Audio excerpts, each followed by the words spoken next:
بسم اللہ الرحمن الرحیم۔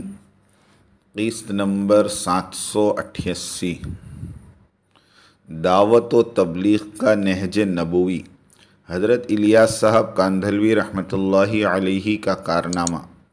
تبلیغی کام والوں پر اعتراض نمبر 158، 159 اور 160۔ صبر کرو، بدعا مت کرو۔ دعوتی کام اور اس کا اسلوب۔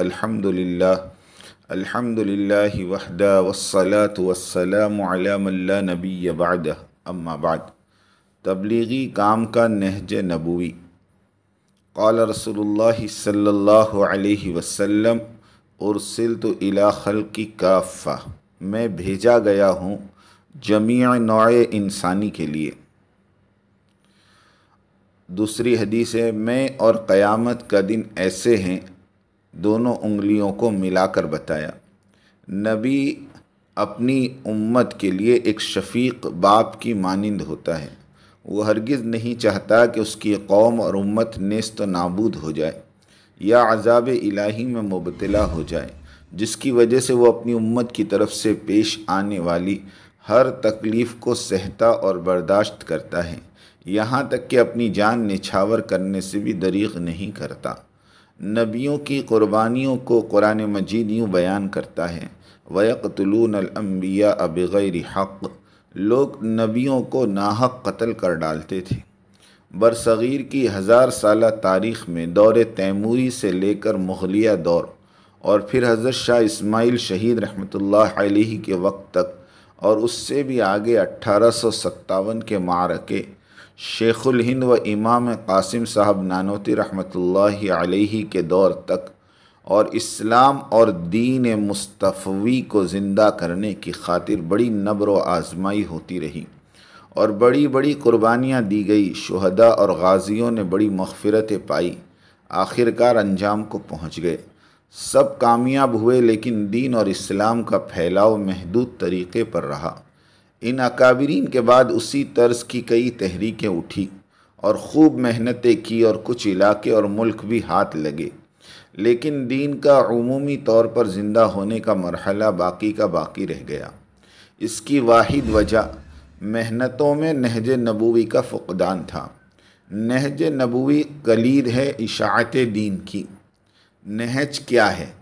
نہج ہے قربانیوں کے ساتھ دعوت دینا، انسانوں کے قلوب سے کفر کو کھروچ کھروچ کر نکال پھینکنا، جس طرح ڈینٹسٹ کھروچ کھروچ کر دانتوں کے جراثیم کو باہر نکال پھینکتا ہے، مگر اس کے لیے جہد تواتر کی اور صبر جمیل کی ضرورت درکار ہے۔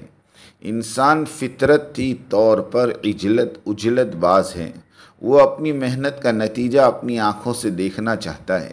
جب نتیجہ سامنے نہیں آتا تو پھر مارنے مرنے پر تل جاتا ہے، یا پھر کام چھوڑ دیتا ہے، یا پھر بھاگ جاتا ہے، یا پھر پارٹی بدل لیتا ہے۔ ایک بار مہتاب انسانیت روح فدا صلی اللہ علیہ وسلم پر بھی فطرت کا غلبہ ہوا، اور وہ بھی قوم کو چھوڑنے کا ارادہ فرما چکے۔ جبرائیل علیہ السلام وحی لے کر آئے اور عرض کیا، فاصبر لحکم ربک ولا تکن کصاحب الحوت، بس تو اپنے رب کے حکم کا انتظار کر اور مچھلی والے کی طرح نہ ہو جا۔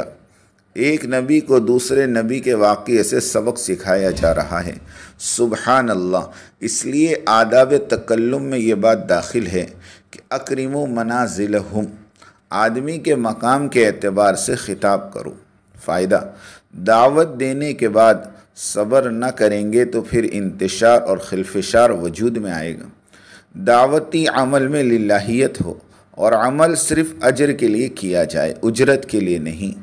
وجاہدوا باموالہم وانفسہم، دعوتی محنت اپنی جان اور اپنے مال سے کی جائے۔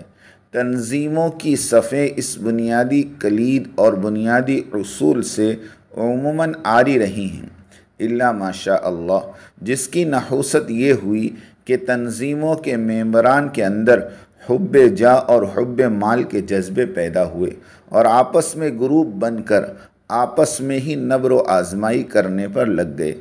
چند دن تو عوام ڈنڈے کے زور پر دینداری اور اسلامیت کو اپناتی رہی۔ جب دیکھا کہ اسلامی نظام قائم کرنے کے دعوے دار خود آپس میں لڑنے لگے ہوئے ہیں، تو انہوں نے دینداری اور اسلامیت کا وہ چوغا جو ڈر کے مارے بدن پر چڑھائے رکھا تھا، اسے اپنی زندگی سے نکال پھینکا۔ لباس گیا، داڑیاں منڈا دی اور بے دینی کے وہ سب کام کر چکے جو نہیں کرنا چاہیے تھا۔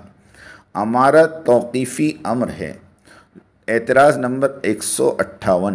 لوگ سوال کرتے ہیں کہ شورائیت میں بھی فیصل امیر کی مانند ہوتا ہے، تو پھر شورائیت غلط کیوں ہوئی؟ شورا والوں کی تبلیغ و ترتیب بھی وہی ہے جو امارت والوں کی ہے۔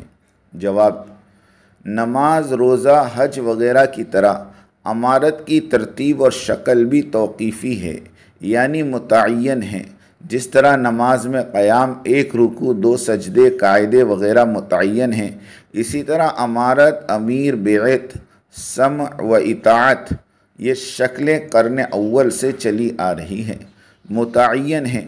اب اگر شورائی اس امارت کا انکار کر دے اور کہیں کہ شورائی کمیونسٹ نظام حق ہے اور ہم بھی تو وہی 6 باتیں ہجرت نصرت کی بات چلاتے ہیں، تو پھر یہ غلط کیوں ہوا؟ اس کی مثال تو ایسی ہے کہ کوئی آدمی ترتیب نماز کی شکل کو بدل دے اور کہے کہ میری نماز سنو، میری نماز بھی بالکل تمہاری نماز کی طرح ہے، تو اس سے کہا جائے گا کہ تو نے نماز کی شکل کو بدل دیا ہے، جس کی وجہ سے صرف اذکار نماز یاد رکھنے سے کوئی فائدہ نہیں۔ اسی طرح امارت کے منکر کی مثال ہے۔ شکل امارت، ترتیب امارت، احکام امارت اور برکات امارت قیامت تک بدلے نہیں جائیں گے، اور جس نے بھی اسے بدلنے کی کوشش کرے تو وہ بدعتی ہے، گمراہ ہے اور بددین ہے۔ اعتراض نمبر 159۔ تبلیغی امارت امارت کبریٰ نہیں ہے، تو پھر امارت کبریٰ والے احکام کیوں کر عائد ہوں گے؟ جواب: امارت اور خلافت کا باب تا قیامت کھلا رہے گا، اس لیے کہ حضور صلی اللہ علیہ وسلم کی پیشن گوئی ہے کہ آخری زمانے میں خلافت علی منہاج النبوہ قائم ہوگی۔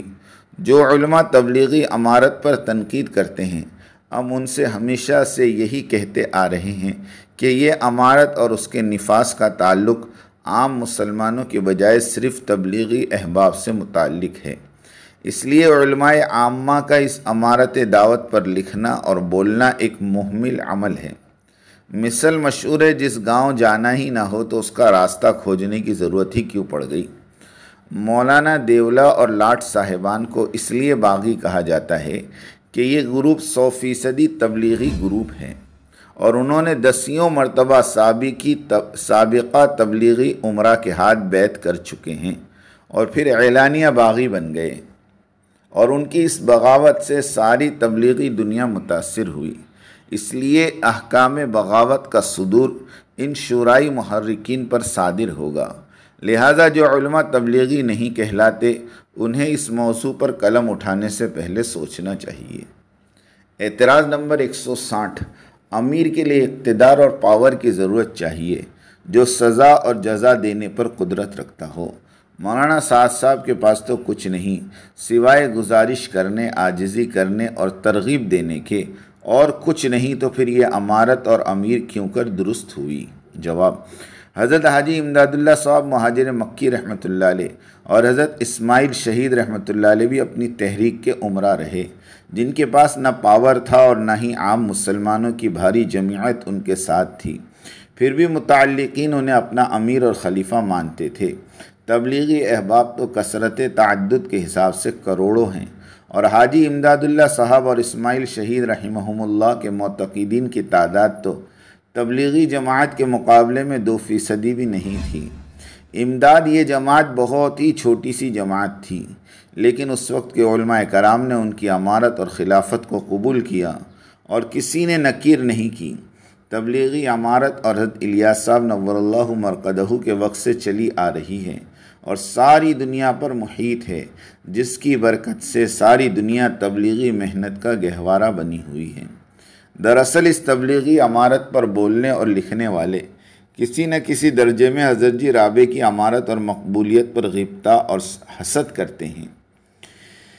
یعنی 50-55 سالہ مولوی سعد ساری دنیا کا امیر بن جائے اور ہم دیکھتے رہیں اور اسے کیسے برداشت کریں؟ یہی غبطہ اور حسد کی آگ نے مخالفین کی نیند حرام کی ہوئی ہے۔ فائدہ: یہ سب کتابیں سن 2015 کے بعد ہی لکھی گئی ہیں۔ عالمی شورا کے سرپرست حضرت مولانا دیولا صاحب اور لائٹ صاحبان کی نگرانی میں اگر یہی کتابیں 10-20 سال پہلے لکھی جاتی تو مصنفین کے اخلاص اور للہیت کا پتہ چلتا، لیکن در حقیقت یہ شورائی آگ ہے جس نے ان مصنفین کی روح کو جلا کر خاک کر ڈالا۔ اس لیے مولانا سعد صاحب اور ان کی امارت کے خلاف درجنوں کتابیں لکھی گئی، اور لکھنے والے کوئی غیر نہیں بلکہ سب اپنے ہی ہیں، دیوبندی کہلاتے ہیں، اور ساری کتابیں بریلوی نہج پر یعنی بیانوں کے اقتباسات کی کاٹ چھانٹ کر کے لکھی گئی۔ مثلاً کتاب کا نام دفاع تبلیغ اسلام، مؤلف مفتی سعید احمد پالنپوری۔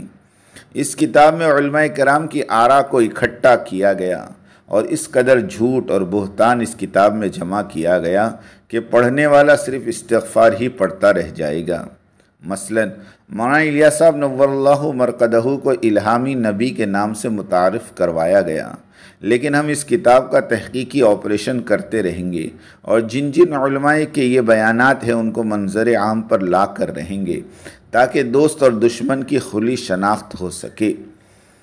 اس لیے کہ علماء نے جو باتیں زندگی میں کہی ہوتی ہیں، بعد الموت وہ باتیں فتووں کی شکل اختیار کر لیتی ہے، اس لیے ان الزامات کو ان کی زندگی ہی میں رفع دفع ہو جانا چاہیے۔ صبر کرو، بدعا مت کرو۔ کچھ لوگ مر جاتے ہیں مگر ان کے عظیم الشان کارنامے ہمیشہ زندہ رہتے ہیں۔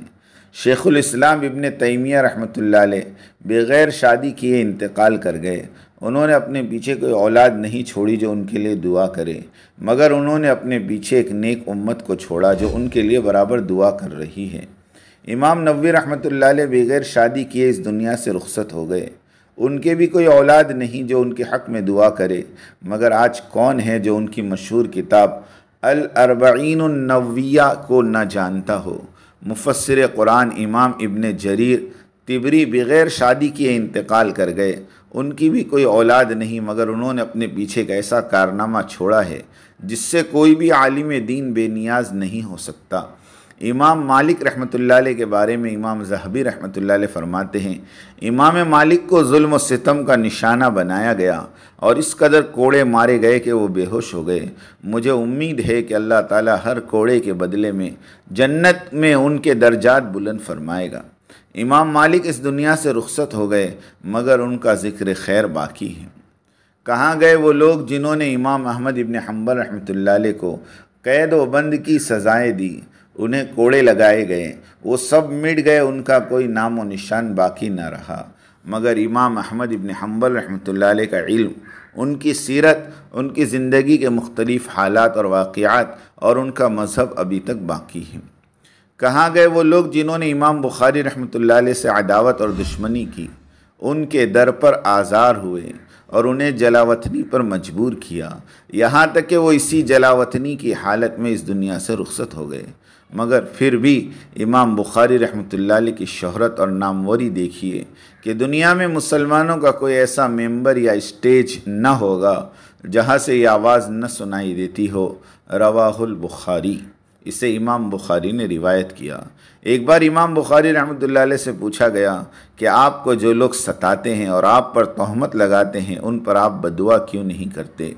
جواب میں امام بخاری رحمۃ اللہ علیہ پیارے رسول صلی اللہ علیہ وسلم کا یہ فرمان سنانے لگے، صبر کرو یہاں تک کہ حوض کوثر پر مجھ سے ملاقات کرو۔ یقیناً کچھ لوگ مر جاتے ہیں مگر ان کے عظیم الشان کارنامے ہمیشہ زندہ رہتے ہیں، جبکہ کچھ لوگ زندہ رہتے ہوئے بھی مردوں میں شمار ہوتے ہیں۔ اللہ تعالیٰ دعوتی کام کی پوری حفاظت فرمائیں اور ہم تمام کو قبول فرمائیں، انسانیت کی عمومی ہدایت کے فیصلے فرمائیں۔ آمین وآخر دعوانا ان الحمد للہ رب العالمین۔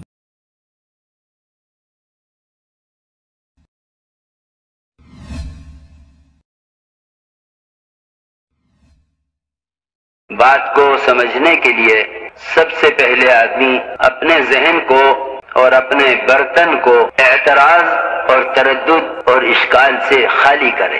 اس لیے کہ اگر کسی بات کو بھی مفہوم مخالف اور کسی بات کو بھی کسی دوسرے عمل کی تردید یا اس کی تنقیص یا اس کی افادیت کو کم سمجھنے کے سوء ظن کے ساتھ سنا گیا، نفع کی باتوں سے نقصان ہونا یقینی ہے۔ اس لیے سب سے پہلے ہم اس کی نیت کریں، پوری بات سنیں گے، آگے پوری بات نقل کریں گے۔ آدھی سننا یہ بھی دین دعوت کے لیے ناقص، اور آدھی بات کا نقل کرنا یہ تو بڑے فساد کا ذریعہ ہے۔ اس لیے بہت توجہ کے ساتھ بات سننی ہے۔